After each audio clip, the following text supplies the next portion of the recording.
Hi guys, இந்த வீடியோவில் ஒரு முக்கியமான ஒரு கான்செப்டை பற்றி பார்க்க போகிறோம். Atomic mass and nuclear mass. அதாவது ஒரு ஆட்டம் இருக்குன்னா அதுக்குள்ள என்னென்ன இருக்கும்? புரோட்டான் இருக்கும், நியூட்ரான் இருக்கும். அதை ரெண்டையும் சேர்த்து என்ன சொல்லுவோம்? நியூக்ளியஸ்ன்னு சொல்லுவோம். அதை சுற்றி எலக்ட்ரான்ஸ் இருக்கும். ரைட். அட்டாமிக் மாஸ்ங்கிறது ஒண்ணுமே கிடையாது. இந்த ஹோல் ஆட்டமுடைய மாஸை அட்டாமிக் மாஸ்ன்னு சொல்லுவாங்க.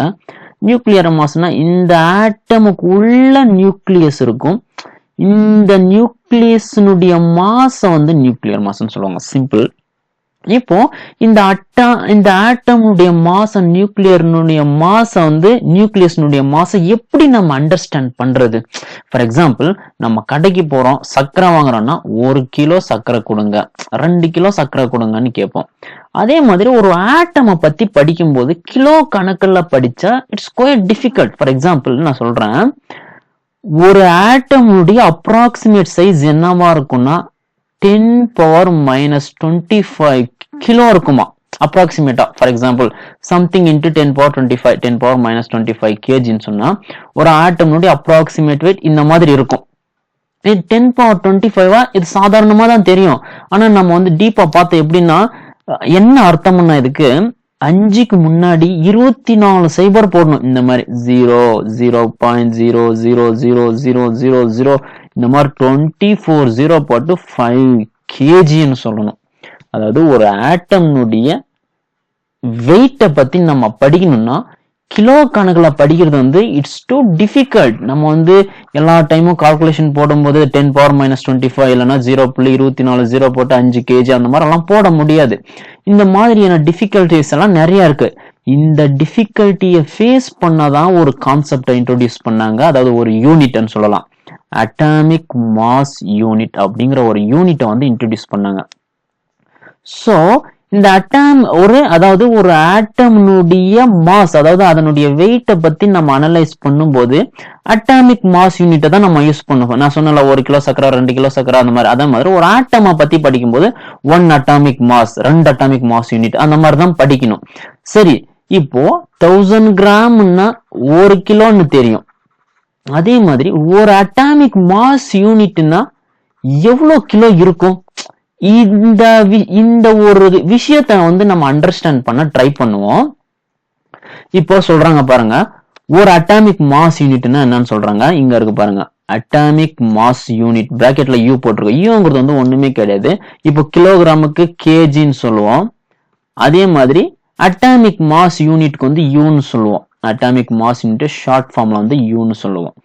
அப்போ ஒரு atomic mass, 1 atomic mass unit is defined as the 1/12 of the mass of the isotope of carbon 12. அதாவது இதுக்கு என்ன அர்த்தம்னா, ஒரு அட்டாமிக் மாஸ் யூனிட்ங்கிறது ஒரு கார்பன் 12 ஆட்டம் இருக்குன்னு வச்சுப்போம். கார்பன் 12 ஆட்டம் இருக்கு. இந்த ஆட்டமுடைய ஹோல் மாஸ்ல 12ல 1 பங்கா தான் என்னன்னு சொல்றாங்க, அட்டாமிக் மாஸ் யூனிட்னு சொல்றாங்க. மறுபடியும் சொல்றேன், ஒரு கார்பன் 12 ஆட்டம்னுடைய ஹோல் மாஸ்ல 12ல 1 பங்கு அட்டாமிக் மாஸ் யூனிட்னு சொல்றாங்க. இன்னும் புரியுற மாதிரி சொல்லணும்னா, ஃபார் எக்ஸாம்பிளுக்காக சொல்றேன், 100 கிலோ கார்பன் ஆட்டம் இருக்குன்னு வச்சு 100 கிலோலாம் இருக்காது. It's not possible. புரியறதுக்காக சொல்றேன். இதை 12ஆ பிரிக்கணும்னா என்ன பண்ணுவோம்? நம்ம சிம்பிளா என்ன பண்ணுவோம்? 12ஆல டிவைட் பண்ணுவோம். 12ஆல டிவைட் பண்ண என்ன கிடைக்கும்? சம்திங் 8.33 ஏதோ ஒண்ணு கிடைக்கும்.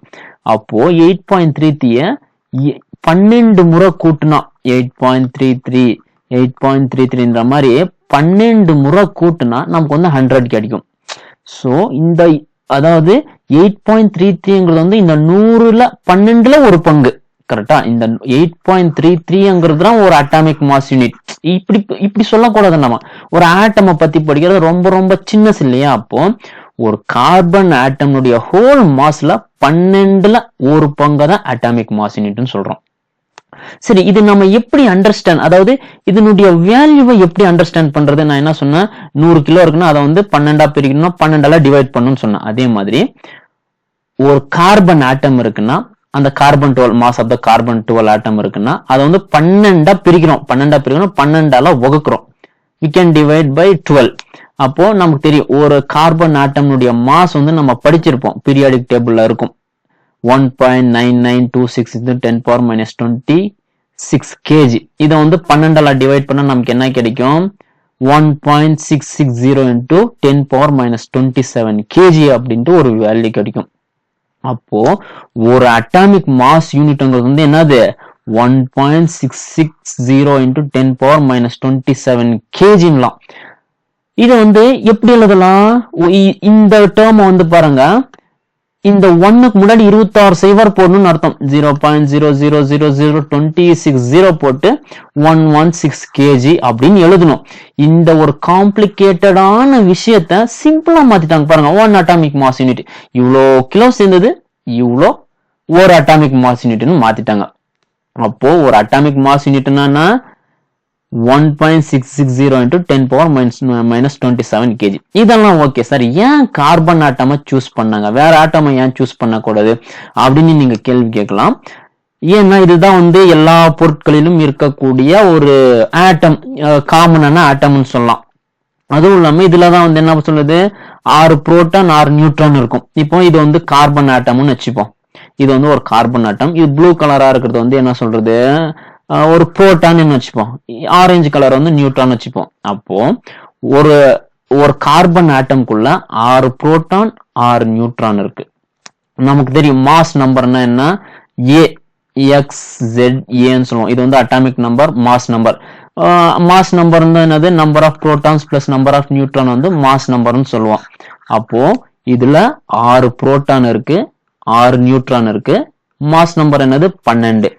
அப்போ ஒரு அட்டாமிக் மாஸ் யூனிட்ங்கிறது வந்து என்னது, 12ல ஒரு பங்கு தான் அட்டாமிக் மாஸ் யூனிட். அப்போ நம்ம டீப்பா யோசிச்சு பார்த்தா தெரியும், ஒவ்வொரு புரோட்டானும் ஒரு பங்கு, அதே மாதிரி ஒவ்வொரு எலக்ட்ரானும் ஒரு பங்கு, ஒவ்வொரு புரோட்டானும் ஒரு பங்கு, ஒவ்வொரு எலக்ட்ரானும் ஒரு பங்கு. அப்போ நம்ம டீப்பா யோசிச்சு பார்த்தா புரியும், ஒரு அட்டாமிக் மாஸ் யூனிட்ங்கிறது வந்து என்னது, ஒரு புரோட்டானினுடைய மாஸ தான் வந்து என்ன சொல்றாங்க, ஒரு அட்டாமிக் மாஸ் யூனிட். இல்லைன்னா ஒரு நியூட்ரானினுடைய மாஸ ஒரு அட்டாமிக் மாஸ் யூனிட்னு சொல்லுவாங்க. இப்போ நம்ம என்ன பண்ணலாம், mass of the proton is equal to 1 atomic unit or mass of the neutron is equal to 1 atomic unit. அதாவது சிம்பிளா சொல்லணும்னா ஒரு புரோட்டானினுடைய மாஸ தான் என்ன சொல்றாங்க, ஒரு அட்டாமிக் யூனிட். இல்லைன்னா ஒரு நியூட்ரானினுடைய மாஸ ஒரு அட்டாமிக் யூனிட்னு சொல்லுவாங்க. ஓகே, ஒரு அட்டாமிக் ஒரு கிலோ கணக்குல இருக்கு, கிலோ, அதாவது கிலோ கணக்குல இருக்குன்னா அதை வந்து எப்படி நம்ம வந்து அட்டாமிக் மாஸ் யூனிட்டா கன்வெர்ட் பண்றது நமக்கு தெரியல. 1000 கிராம் வந்து 1 கிலோவா கன்வெர்ட் பண்ணலாம். இந்த மாதிரி எப்படி நம்ம வந்து கன்வெர்ட் பண்றதுன்னு பார்ப்போம். நமக்கு தெரியும் ஒரு அட்டாமிக் மாஸ் யூனிட் என்னன்னா, one atomic mass unit is equal to 1.660 into 10 power minus 27 kg. நமக்கு தெரியும்.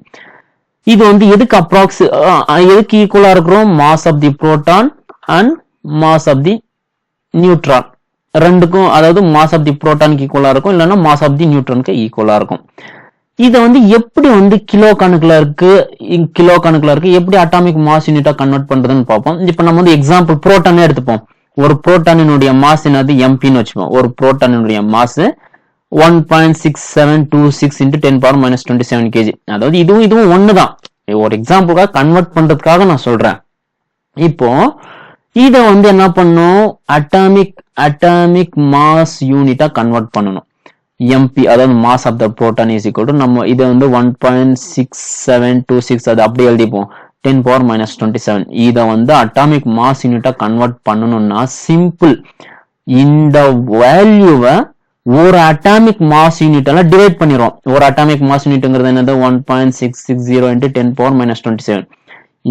இந்த ஒரிஜினல் ஒரு புரோட்டானினுடைய ஒரிஜினல் மாஸ ஒரு அட்டாமிக் மாஸ் யூனிட் எல்லாம் டிவைட் பண்ணுவோம். ஒரு அட்டாமிக் மாஸ் யூனிட்ங்கிறது என்னது, 1.660 into 10 power minus 27 kg. 10 power minus 27 10 power minus 27 cancel ஆயிரும். இது ரெண்டையும் நம்ம டிவைட் பண்ணோம்னா 1.00726 அட்டாமிக் யூனிட் கிடைக்கும். அப்போ ஒரு புரோட்டானினுடைய அட்டாமிக் மாஸ்ங்கிறது வந்து என்னது, 1.00726. அதே மாதிரி ஒரு நியூட்ரானுடைய அட்டாமிக் மாஸ் யூனிட்டை கண்டுபிடிப்போம். ஒரு நியூட்ரானுடைய மாஸ் சிம்பிள், புரோட்டானினுடைய மாஸும் நியூட்ரானுடைய mass approximately equal, 6726 6749 approximately equal தான். அதே மாதிரி இந்த மாஸை வந்து ஒரு அட்டாமிக் யூனிட்டால டிவைட் பண்ணுவோம். என்னது 1.76749 10 power 27 இந்த மாஸ் டிவைடட் பை ஒரு அட்டாமிக் மாஸ் யூனிட்னுடைய வேல்யூ என்னது 1.660 into 10 power minus 27 kg. இதுவும் கேன்சல் ஆயிடுச்சுன்னா இது ரெண்டா டிவைட் பண்ணோம்னா 1.00782 அட்டாமிக் மாஸ் யூனிட். அதாவது சிம்பிளா இது மட்டும் இல்ல, எந்த ஒரு ஆட்டம் இருந்தாலும் அந்த ஆட்டம்னுடைய மாஸ இந்த வேல்யூவால டிவைட் பண்ணிட்டோம்னா நமக்கு வந்து அட்டாமிக் மாஸ் யூனிட் கிடைச்சிரும். இதுல ஏதாவது டவுட் இருந்ததுன்னா கமெண்ட் பண்ணுங்க. இந்த சேனலுக்கு சப்ஸ்கிரைப் பண்ணுங்க. Thank you, welcome.